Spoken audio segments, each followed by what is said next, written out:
can't think of one. No. In any network. No. And that's why that's how it's enforced. That's how, because my daughter sees TV with me. She watches TV, and she watches these reporters on TV, right, who kind of look like her, but their hair is it's so silky. It's so it's like that.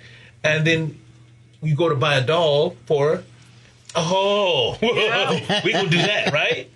And then she goes to school, and we hear about your daughter's hair. Yeah. Right? Yeah, don't touch it.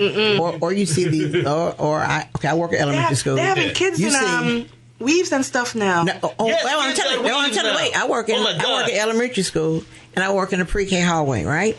So this little girl came in the door one day in the building, and I'm like, I said, come here. She said, what? Where's your face? She said, it's right here. Your face is hidden. She had on enough hair for 3 or 4 people on her little head. Yeah. And I said, your head too heavy. And she's looking at me, shaking her head, sort of whipping that hair, But she had on too much hair. Her little bitty face. Her tender I could only see her eyes from the beginning of her eyes to the face. Yeah. I couldn't see nothing else because it was hidden. And she says, I like it. I said, but, I can wear some of that hair. People down around. Everybody in this hallway could wear some of that hair. And she liked it. They and I'm like, her to like it. That's it. And I'm like, oh, she is doing this to fit into something that she still don't fit into. She don't know anything and yet. And at 4, who she needs all that hair? Yet. That's it. And I'm like, at 4, her issue should be my mother going to press my hand, the grease going to burn on my shoulder. If there is an issue, or she gonna comb I don't know if kids still call it that, but that kitchen in the back of your head. Oh, yeah. I don't even know what they call it. I absolutely don't know what they call it. Hey, what you call this area back here? BBs. The BBs. Oh, man. That should be their issue, but no, these little girls are wearing all this long hair and eyelashes too. Oh, yeah. But it's the hair that drives me crazy because a 4-year-old don't know that should not be their issue. It shouldn't be nothing. But 4-year-olds, I got my hair done yesterday. Or you got girls who I didn't come to school yesterday because I had to get my hair done. For real, you didn't come to school because you had to get your hair done. So I'm wondering who's in control of your house. Mama, I'm staying home to get my hair done. Oh yeah, really? Shame. So your kid gonna miss a day of education to fix your hair. See, but we have to change it, and it's time that we stand up and go change it, and we got to change it in schools, which means we have to accidentally show up at a school. We need to let our kids know how their hair was, because when I cut my hair, and I didn't cut my hair to get rid of my locks because I was ashamed of them. I got tired of them because the only thing I could do with them is wrap them up. So and I got tired of wrapping them up. You had to learn all the styles. I did, but I got tired of doing that. My hair's still natural. Still natural. It's still your hair. It's still my hair. That's the key. And and people still look at. I thought you was gonna relax your hair. Who said I was gonna relax my hair? Gonna cut my locks off? No. There's a lot of assumptions I'm just gonna find 50 different ways to do it now because it's there, But in schools we get criticized too, but we don't get criticized. We get the look. But you get the look according to who you are in school. Me, everybody know I'm the outspoken one. I am that African female. So really, they just kind of leave me alone over there somewhere. I get left. It'd be like, well, that's just Phyllis. Yeah, there you go. I got criticized for my hair and my attire because I wear African clothes a lot. I wear them for 2 reasons. I wear them, one, because I'm in a school. And I want kids who look like me to understand that it's okay to dress like you. So, and it's fine. And the kids are coming to me. My earrings are all African. Miss Phillips, what your earring mean? Good conversation. Because now I can educate them. So my one reason for wearing African attire is for kids at school. I want to let them feel comfortable with it. Because some kids say, Miss Phillips, it's not February no more. I'm like, but I'm still black. They go, yeah. They go, oh, yeah. They go, oh, yeah. Yeah. So they go, oh, okay. They're so boxed in. Yeah, it's okay. In other words, I wear African attire because I'm an African person. So it is my attire. But I wear it for kids. And we need to do that sometimes. People look at you differently when you got something on and it's not February. Really? Yeah, I wear it every day. You got a problem with no. They used to me all over. They used to me all over. So they were like, oh, Yeah. Yeah. We used to you. Yeah, they used to me, all of them. Any day of the week. Any day of the week. But I do want our men with locks to address the issue with our young men with locks. Let them know to be because proud. they need somebody to help build them up, because they can't defend locks as far as the historical thing. They can't defend it that way because they're not old enough, and most likely they haven't been taught enough. You can do the culture thing with them. The men get in there and do the culture thing with them. Yeah, and they need that because they don't. We figure when they're getting picked on in school, they stand there by themselves and they don't have the language or the history behind them to express what they need to say. You know, they just go, and walk off. But they need men with locks to talk to them about locks. You don't need a man with, high top fade and all other stuff to talk to you about locks because it's not going to work. It's like, what can you tell me? I'm not seeing the mirror. Right. Yeah. I need to see in the mirror, Right. Because I go talk to someone with an afro, it's like, okay, yep. She's understanding where I'm coming from. Yeah. If you got a relaxer, I'm like, okay, it's okay to have your relaxer. That's you. Yes. That's you. But this is me. And I don't want you trying to tell me I need to change to be okay with you. Right. It's okay if you don't like me anymore. We're not friends anymore. Like I tell people, I'm not a twin. I came out the womb alone. So it's okay. That's it. And that's what it is. They have to be okay with them. You have to be okay with them. And a lot of young girls get pressured by other girls in their class really bad. Oh, and yeah, half the time, the parents don't know what's happening. No, they don't. They don't know what's happening. And that's why I say, you have to pay attention. If your child is outgoing and then all of a sudden they're subdued, you have to pay attention. Or change their hair. Or change their hair. Or they're not happy with this. They change their clothes. You have to ask questions. You have to ask questions. Well, I tell people when they start their lock journey, if they really want to do it, especially young men, those getting out of high school, maybe college, I said be prepared to be very good at what you want to do. Yes. Because your hair will be a barrier to get hired. So, what do you do? I said, I got a pretty good job, but they hired my resume, which is spectacular. But until you build up that spectacular resume, you might, you have to consider your identity versus your reality. Right. Okay. So, somebody tell you, hey, what do you put in your hair? I'll tell them. Who does your hair? I'll tell them. How long you been growing your hair? That's a common question. I tell them. Right. They go, oh, wow, man, it's tight. That's tight. I say, hey, you can be this way too. What do you do for a living? Oh, man, I am not employed yet. Oh, slow down, man. Slow down. It's not that I'm against your hair. Right. And it's not that I think that you have to change to conform for anybody. Please believe me that. But what I'm telling you is that sometimes to get the job that you want, right, you got to buy the ticket. Yes. Right? So, but once you get that job, right, now you can make your own ticket. You hired me now. Well, I'm going to start, let it grow a little bit. Let it grow a little bit. Let it grow a little bit. Get back to who you really are. Don't lose your identity and not be able to feed yourself. Right. Right?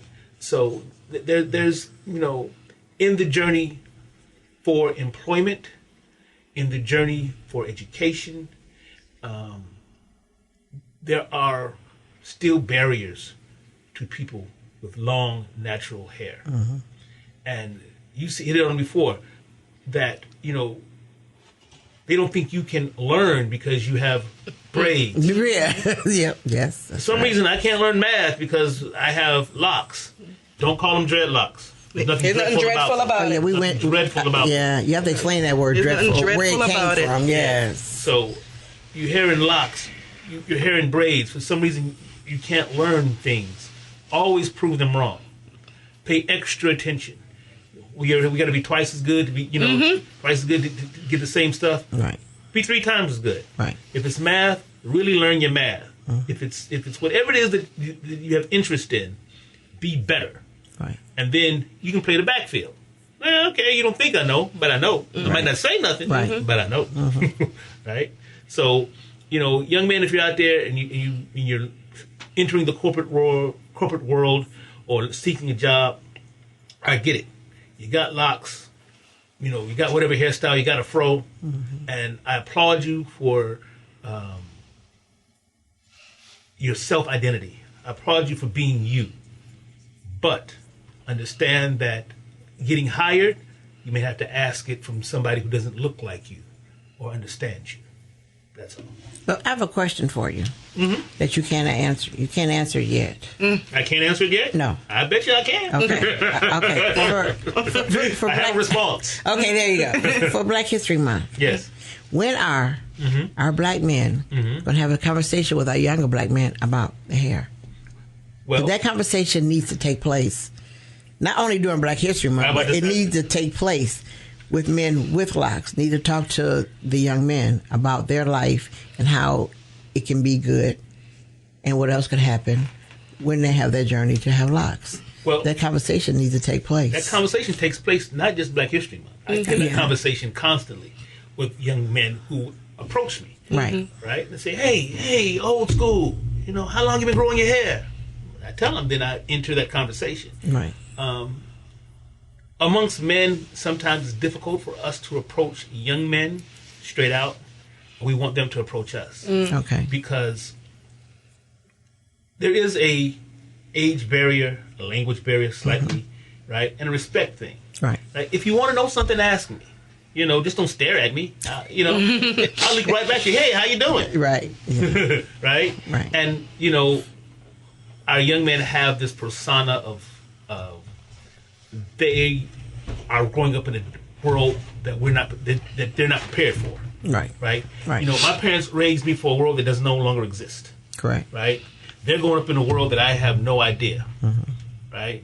And how they define their masculinity, how they define their individuality. So I let them approach me. I try to make myself more approachable. Right. Yeah. Right? That's the key. And so, hey, if you come ask me, I will tell you. Right? But I've never seen a black men's hair forum. The only close thing we have to something like that, in my opinion, is the barbershop. You can sit in the barbershop and you have all kind of conversations. Right. Yeah. Right? But generally speaking, a guy with, 6-foot locks ain't going to many barbers. I do go to a barbershop where my hairstylist is. Right. But, it's a very small crowd. But the most popular barbershops don't got guys who have hair like me. That's true. So they're all getting fades and, whatever. But, faces in the back of their head. Faces in the back of their head, cutting to their neck, whatever. I had a face in my beard. What the hell are you doing? To them, that's an identity thing. It's an identity thing. We don't get it, but they surely do. They surely do. They think that's what's hot in the streets, and I got nothing but love for them. I really do, and I just want them to have their identity, but have success too. My youngest daughter, I'm not gonna say where she works. I guess she'll probably beat me up. But anyway, she's a nurse practitioner, and she had to teach the place she works at about her. Because my child will have braids with a purple streak in there. Get it. Who graduated #1 in her class to get her master's. And some people have a problem of putting that together. Ooh. You have a purple piece of hair in your braids. Call you a rebel. Yeah. But you graduated #1 over here. And some people look at it as that wasn't supposed to clap. They were supposed to miss. And she's not afraid to. Because I asked her, so you going to change your hair? She said, who, me? What? No. I'm like, okay, you go, girl. I'm like, you go. Okay. That's why I love the song, That's I Am Not right. My Hair. I am not my hair. And, That's yeah. I am not my hair. That's it. Oh wait, Crow. So where's your? You gonna come up with a thing for I Am Not My Hair? That was a poem long ago. Crow does spoken word. I used to do spoken word. He does spoken word. I used to do spoken word. I'm sensing something here. Hold on. But he does a good job at spoken word. I used to do it at spoken word. He's still wait. Once you use it, you can't lose it, can you? See there, to our women, we got it there in your soul somewhere. Somewhere it's down there, and I retired that piece. And occasionally I was going to do something for this Black History Month, and they got afraid of me and canceled. So be careful inviting me, because I will tell you. It's in the soul. It's gonna retire.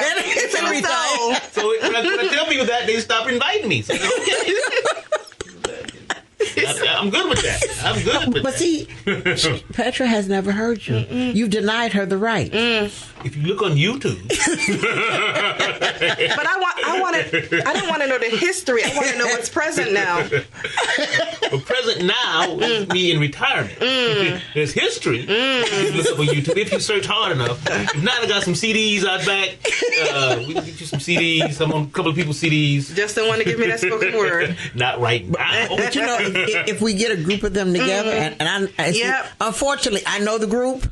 You know, so if we get a couple of them together, They'll they're have done. a good time. They'll have a great time. They're done at that point. You know, so Yeah. I think for like upcoming Juneteenth, at the East Center, we might need to. Oh, right. We might need to bring out some history. Okay, there you go. Yeah, you make some history. Yes. The old Clean Poetry Slam founders and there you how it go. started. Yes. That would be great. Yes. See, I'd be right there in the audience watching. no. No, you wouldn't. A documentary. No. Wait. There's like, Don't we vote him out? And then in the audience this evening we have Mr. John Crow, who's going to come up and give us a little something. See, there you I'll be out there. No, because you were part of the original. I remember when we started.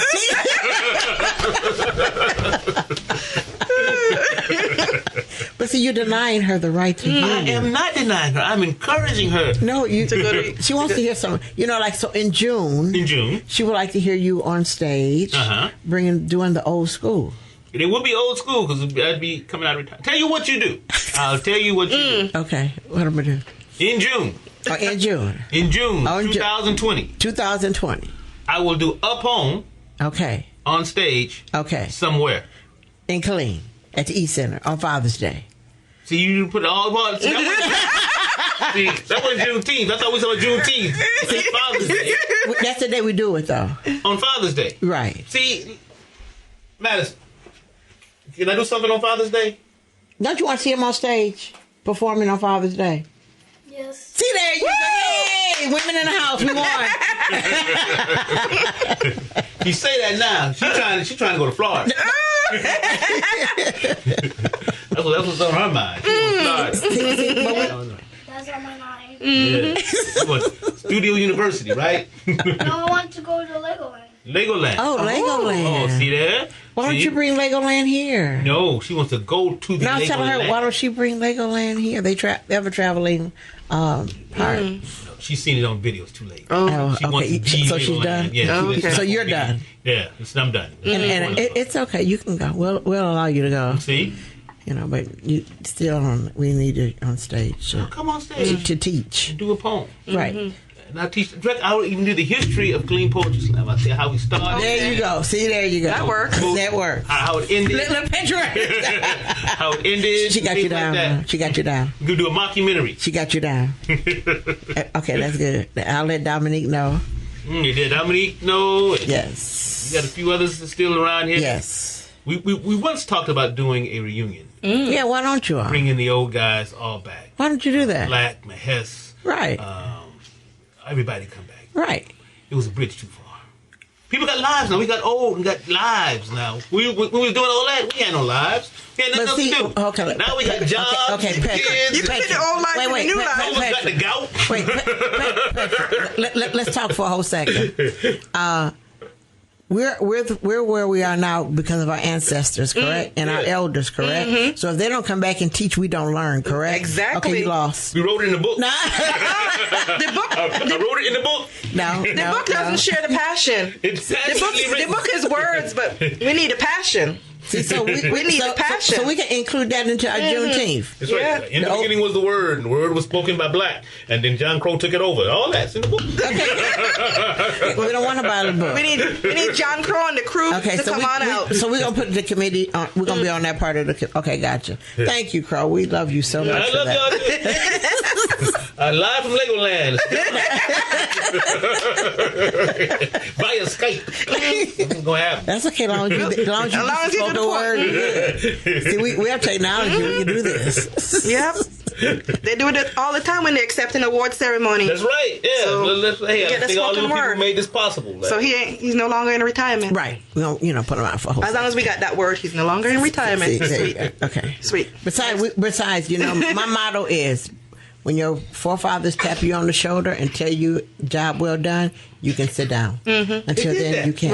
No, Yes, it did. No, they not didn't. with all the stuff that's going on. No, they didn't tap you on the shoulder. Yes, it did. Say, yo, man. There's no way. No. All the stuff going on, there's no tap But see, out. we Ain't can't- nobody tapping out. Because you know what? Our kids need to learn it. Yes. Our kids need to learn it as a way to speak. Yeah. Because they don't know how to get their words out, speak, so they take their words out in action. Right. So they need to learn to take their Intellect. out in raw words rather than in a fight. They need to learn to take that anger out on a piece of paper Channel. with a pen and a paper and or type it out. They need to learn to do it that way rather than that battle on the street. You know, well, you know, today, I think if our version of poetry Right. was introduced in school, and I don't know, we used to do it in middle schools and a couple of elementaries. We would go Right. around once a year, and everybody wanted us, and then that kind of stopped. So I don't know if there's a poetry club in high schools anymore or anything like that. High schools have a lot of clubs, but most of the some of the clubs fell off because you had people who changed. Yeah. So when people change, then things change. But it's not a problem with going back in and saying, "Hey, We need to introduce this back let's in. do this." Yeah. Because the more our kids see of two things, the more they see of us, and not just us, but the more they see like you have locks, you're going to come into the school. So you represent more than just John Crow. You're John Crow, you're an African male, and you have locks. So you're a whole bunch of people walking in that door. you know what I mean? You represent a whole lot coming in that door because their perception would be, here you come, short afro, or half bald, one or the other, Right. Coming in the door. So they don't see that picture. When kids see you coming into a school, they don't expect to see you with this afro, with the flower, and they don't expect to see none of that. So when you walk in, oh yeah, she's coming to speak. Whoa. Yep. It's like a professor doesn't have to look a certain way. No. Cornel West, woo! Cornel West look vicious. He done done some things. He got this vicious kind of look. But we need to, as we're sitting here talking and things, we're still talking about the same thing, is because our kids need to see us more how we are, who we are. This one little girl asked me in school about my hair is usually straight up, but it's wavy. This little girl, she said, "So did you wave your hair?" No. She said, "What did you do to it?" "Unfortunately, this is my hair." No. She goes, "So is your hair nappy?" "I don't know what you mean by nappy." She goes, "Why? I don't comb my hair." She said, "You don't comb your hair?" "No." "Why would I comb my hair?" She said, "To get it the way it is." "I like to comb it." She said, "You don't know." She said, "So when the last time you combed your hair?" "I don't remember." I told her, she said, "I don't remember." It's like I could go wash and go. I said, in fact, guess what? I don't have a comb in my house. I said, so if anybody can I was like, "I got a brush." She said, "Well, I have a brush." "No comb. No, I don't have to comb my hair." I said, This is my hair. This is it." But our kids need to see all that. One lady at work, she no longer. She said it's my fault. She was wearing wigs, and her wigs look cool. I admired them, And she says. One day she goes, "Okay, all right, I'm gonna do it." I'm like, "What you gonna do?" What? Like, I'm wearing my hair tomorrow. Okay. Wearing my hair tomorrow? She said, "I'm wearing my own hair tomorrow." Okay. I'm thinking, like, what do did that? She said, because you wash your hair with black soap. Yes. She said, you do this, you make your own hair. Yes. She says, I'm tired of you. I'm gonna do my own hair. Oh, okay. More power. So she came to school the next day with her little afro. I'm like, cool. She had a little shine to it. I'm like, all right, okay. So now she said, this don't feel so bad. Exactly. She said, this you gotta love it. This is okay. Love you. So now she's all the way in. Love you. She's all the way in. And I'm like, okay, all right, pretty good. Go. She said, so I had to buy those products to do my hair. No. Yes, sir. I said, most of them you can either make or buy from an African, an African American business or whatever, or companies. I said, but yeah, you do it yourself. Check your pantry for a lot of stuff. Yes. Check your pantry. I told this girl, flaxseed is my friend. It's a terrific gel. Yes, it is. Terrific gel. It is. Just got to be careful because one day I made it too strong. Oh. And my hair could have cut people. I could have cut a hand with my hair. Yeah.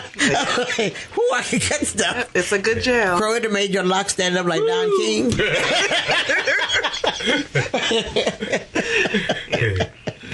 But I'm going to give a quick shout out. Yes. So we're talking about poetry, and if you guys want to hear some poetry, the first Friday of every month, directly across the street from Ellison High School in The living room. The living room. I think it's March 6th. Yes, March 6th is the next one. And it's excellent poetry night. High school people, bring your poems, bring your words. We want you to come out there and participate. I may or may not show up, but you won't know that unless you come. Yeah.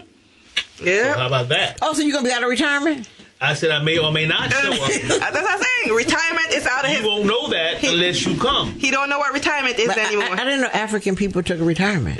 See? We do. Why? Huh? Why? Because we have ascended to the point where, hey, you know what? We can retire. Boca Raton calling. No. We don't retire. We retire. We We got more retire to when we teach. die. We got more to teach. When you retire, you die. Well, no, I'm not dead yet. Well, see, so you're not retired. Hold Still on. got more. He still got more to give. You're not retired. Got more to give. I may or may not show up, so y'all can check it out. Okay. Check it Yeah. out. We're going to have to get him. He's going to show up. I may or may not. He's going to show up. Okay, well, I want to thank you all for us coming on and talk about hair and parents. And you know what? I'm put it this way. Whether you have a child or not, you're still a parent. And you are. So people need to get off of the, I don't have any kids, so I'm not a parent. Remember Yes, you the are. community raising the child. Well, see, some of our kids live in the wrong community. Oh. And what I mean wrong community, because the villagers, the villagees don't understand what the village does. Okay. So, some of them need to leave the village. They need to be cast off somewhere. But talking about the hair issue, we need to stay focused on it. We need to read what the issues are. We need to also go back and read the Crown Act. I need you to read it. And I need you to talk to one of your Black Legislative Caucus members by Facebook, email, whatever, and let them know, what you think about it. You know what? Because if we let them do it alone, not to say they're wrong, There's gonna be a lot but of your stuff voice, missing. your voice won't be in that. So you want your voice in there. Our opinion need to be in everything written. Everything that's written, we need to have an opinion in it. So go visit the Crown Act, see what it's all about. Also, remember at the beginning of the show, I told you about the county convention. That's going to be in March. I expect to see everybody there. I do. I really do. I want it to be standing room only. I want the fear and the pressure to exist that day. If you know what I'm saying, you heard me. I want the fear and to be felt. I want them to go look around and go, what the world just happened? Yeah, I want you to say that. I want them to say that. So as we close, we got some homework to do. We need to start reading. That new thing called reading. It's brand new. Just started this morning. For a lot of people, it's called read, but I need you to read the Crown Act, and I also need you to write your resolutions down. If you do not know how to write a resolution, Google it. If you don't want to Google it, contact me. I write enough resolutions to be a professor at that right now. But let's do some work. Let's stand up. Our voice will not be heard if we don't stand up and say something. We become silent, then we upset later, and the only person you need to be upset with is yourself. So if your voice is not heard, don't talk to me about it, because I just told you what you can do. So I want to thank everyone for listening to KISS Community Connection this morning. I hope you learned a lot, enjoyed the conversation, because you know what? You got to remember, when you come on the show, we're all family. That's just it. We're family. We blend in, we fall right on in, and we become family, and we stay family. Yep. Joe over here always think he's left out, but he ain't. Hey, wait a minute. Why are you closing? Didn't you say you was cooking some beans and oxtails? I'm finding a place to host it. You can host it at the house. So you can bring the pot of beans and the oxtails. We'll find. Cook the food. And Okay. We'll come. Okay, good. All right. That's what it is. 'Cause my thing is finding a place to host We it. go out in the parking lot. Put up a bunch of tables, a little tent. Yeah, they have. So y'all will come to outside spot too? If the beans and the oxtails are there. Okay, all right. I'll find a Plantain. spot. Plantain. Rice and peas. Oh, wait a minute. Hold up. Scotch bonnet peppers. I'm trying to grow some Scotch bonnet. Oh gosh, he gonna have a whole menu done. Okay, so I'll look for that location All right. where we can where the men can sit down and have that men conversation, because the men need to bring the community back Yep. together. All right. And if they don't, women will. Ooh, I said that. Did I say that? Right. Okay. You bring it together with some beans and oxtails. And food, we know. Yeah. Right, yes. Yeah, the food for the belly. Put it together. Bring the whole community together. Okay, we can do it. All right. Okay, well, like I said, I want to thank you for listening to Kids Community Connections. This is Petra's first time. Won't be her last. Crow been on here. I don't know how many times. Yeah, I'll be back to talk about the new Black Wall Street. You didn't see me more this year. Anyway, I want you to always remember you cannot live a positive life with a negative mind. And we'll talk to you next Sunday. Bye now.